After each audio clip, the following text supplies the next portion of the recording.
কৰিলোঁ আৰু গোটেই ডিটেইলছটো লৈছোঁ আৰু ঘটনাৰ লগত যিবিলাক অভিযুক্ত জড়িত হৈ আছে আইডেণ্টিফাই কৰা হৈছে বেছিভাগে আৰু ইয়াত বিভিন্ন জিলাৰ পৰা মানুহ জড়িত হৈ আছে আমাৰ মৰিগাঁৱৰো মানুহবিলাক আছে তো মাল্টি ডিষ্ট্ৰিক্ট আমি টিম বনাই পেলাই কাম কৰি আছোঁ যোৱা ৰাতিও কেইটামান ৰেড কৰা হ'ল আৰু অতি সোনকালে কেইটামান এৰেষ্ট কৰা হ'ব আৰু এই বিষয়ে ফাৰ্দাৰ ডিটেইলছ আমাৰ এছপি সাহেবে দিব আমি তদন্ত কৰি এতিয়ালৈকে যিখিনি গম পাইছোঁ যে এজন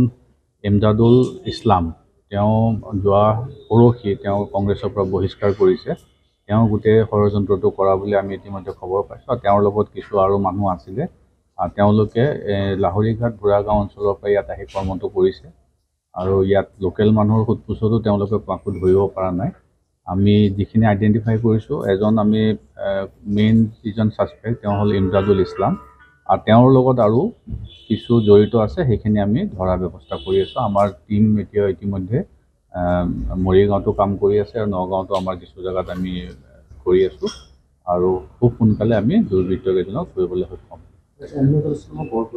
তেওঁৰ ঘৰ আমি বুঢ়াগাঁও মৰিগাঁও জিলাৰ বুঢ়াগাঁও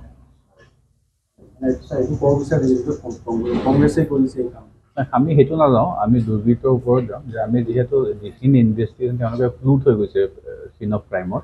সেই ক্লুৰ ভিত্তিত আমি তদন্ত কৰি যোৱা ৰাতি আমি আইডেণ্টিফাই কৰিছোঁ যে এইকেইজন ব্যক্তি জড়িত হয় গোটেই ঘটনাটোত বাকী তেওঁলোকৰ পলিটিকেল এফিলিয়েশ্যনটোৰ লগত আমাৰ কথা নাই আৰু ক্ৰাইম হিচাপে আমি লৈছোঁ আৰু এই ঘটনাৰ লগত যিকোনো মানুহ যি জড়িত হৈ আছে কাকো এৰি দিয়া নহ'ব চবক আমি গ্ৰেপ্তাৰ